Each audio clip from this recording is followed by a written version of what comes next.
G'day folks, Conor here from Students Media, back with another video. And today we're having a look at the Soundblade speaker by BlueAnt for you. And it's designed for gaming, movies, and music. And it's designed to sit underneath your monitor. Best case scenario, that's what they're selling it as. There's a few things I like about it, but mainly I'm just gonna go through the specs, tell you my experience in setting it up, my experience in using it.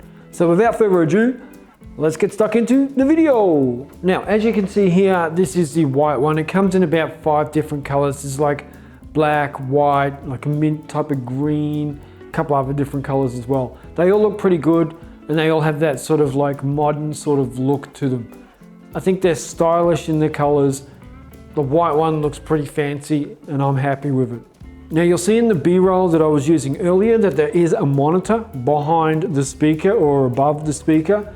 Just want to point out that it's a flat surface, and for someone who suffers greatly from complacency, a flat surface can be my downfall. Because what am I going to do? I'm going to put shit on top of it. I'm not going to put stuff away. That's not how I operate. But for now, for the point of the video, the only thing I'm going to put on it is the remote control that comes with it, which is another feature that I'm happy with. Now, it's a very sleek looking speaker, and there's these very discreet buttons on the side here. There's a volume up, volume down, on off button, and then also a button to cycle through your inputs. And your inputs are USB, auxiliary, and Bluetooth, which is pretty good. I mean, it covers most things in today's world. I have it connected to my laptop, USB-C to USB-C. You can go USB-A to C. You can also go auxiliary, so it's 3.5mm headphone jack, which is good as well. I did have that originally, but it definitely sounded better for me and my PC through the USB-C. And then you have Bluetooth as well. And you can cycle through those with the remote control. Remote control, very simple, very basic, nice and light, and it does the trick. You have your Bluetooth button, you have your mute button, have your volume up and down, and then you have your play pause button, skip forwards, skip backwards. Underneath there, you can flick between your modes, like I said, USB, auxiliary, and Bluetooth. And then you have your 3 equalizer settings, pre-built, no need to stuff around. We have gaming, movie, and music, and that's it on the remote control. It does take those little batteries there, AAA batteries, so should be a few of those lying around in the top drawer somewhere or in the junk bowl. I'm sure you can dig a couple up, but it came with batteries in the box. And one of the things I was impressed with, as you can see on the video, that you get all the connections you need are in the box. Not like a lot of these scamming companies these days will just say, here's the product, go find your own cables. Well, BlueAnt and Soundblade have thought about that, and it comes with the power cable, and then you have a USB-A to C, C to C, and the auxiliary cable, remote control and batteries all in the box. Thank you, BlueAnt. I appreciate that. Something else that I liked about it, it's got different feet.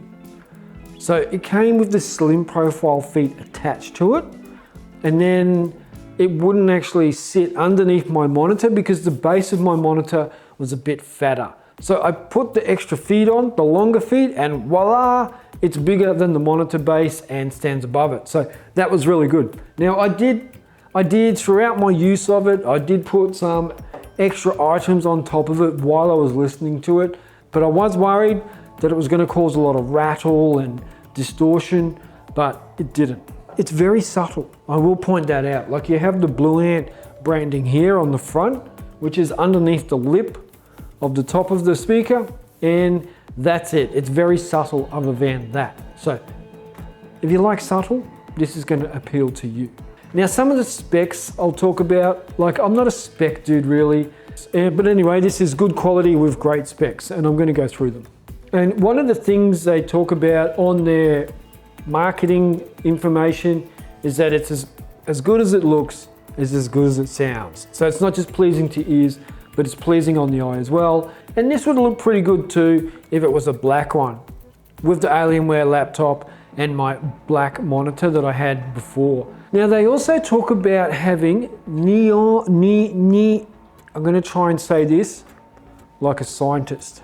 I can't. Neodymium subwoofer. What is neodymium? It is just a rare metal that is specifically used to make tech products smaller. The type of magnet that it is very dense, so they can make better things smaller.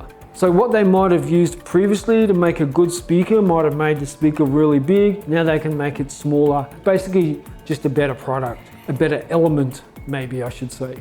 So I found out what it was, but I still can't say it. Neodymium.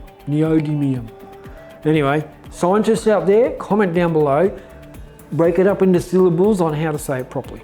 One thing I did find that it did do is put out some good solid beats, undistorted solid beats. And it didn't matter what I was doing, whether it was music, gaming, which I did a little bit of, but also just watching content, movies, actually no distortion at the levels I was listening to it at. Like, I didn't need to have it at full volume. If you're sitting close to a monitor, you're not going to need this at full volume. If you're using it for speaker, it's going to put out some good sound through a typical sized living room, kitchen, you know, that sort of sized area. It's going to have some pretty sufficient sound. So I did appreciate it. It was plenty loud for me at 18%, loud enough for me. I didn't need it any louder. So that just gives you an indication of how loud it can go. Okay, look, I've got the specs here. I'm just going to quickly read through them for you. So the power output is 120 watts peak power, 2.1 channel sound. So that's pretty good for an under monitor speaker. Nothing you have on your desktop for your computer, it's going to sound as good as this. I pretty much guarantee that. I mean, I've had a lot of speakers up here. I use Edifier ones for monitoring my audio when I'm editing stuff, and it doesn't sound anything like this. This sounds way better. Two drivers, two full range dual voice coils, dual neodymium magnet drivers. It's compatible with your PC, Mac, PS5, PS4, Bluetooth and auxiliary. So Bluetooth being anything, auxiliary being anything, USB type C input from A to C and C to C. So it's got you covered on all the inputs. It comes in at 1.7 kilos, so it's not the lightest, but it doesn't need to be. It sits on your desk, it stays there. It's not meant to be a portable speaker. It's pretty much plug and play. So you just plug it in and off it goes. It does its thing. You don't really have to worry about anything. You don't go in and fiddle around with the equalizers. When you use it with your PC for the first time, use it with the USB cable to start with. That way it will set up the drivers correctly, and then your auxiliary cable won't have any problems. Initially, I used the auxiliary cable and it just didn't sound right. So then I tried the USB cable, it loaded up the drivers, and everything sounded good after that, no matter what input I used. So that'd be a good little tip for anyone out there who's planning on just using the auxiliary cable. And then that's just pretty much it. It is just plug and play. Now, when you're turning it off, you just hold your finger on the on-off button to cycle through the inputs on the display. You just press the button once and it cycles through Bluetooth, auxiliary, USB. And same with the volume up, volume down. They're very sleek, minimalistic buttons. There's no tactile feedback or anything like that. It's just like tapping the screen on your phone. And that's pretty much all there is to it. It is definitely a very good sounding speaker. Bass sounds good, mid sound good, high sound good. It's well rounded. Got any questions for me? Hit me up in the comments down below. I will try and answer them as quickly as I can. Thank you for watching, and I will catch you in the next video. Ciao.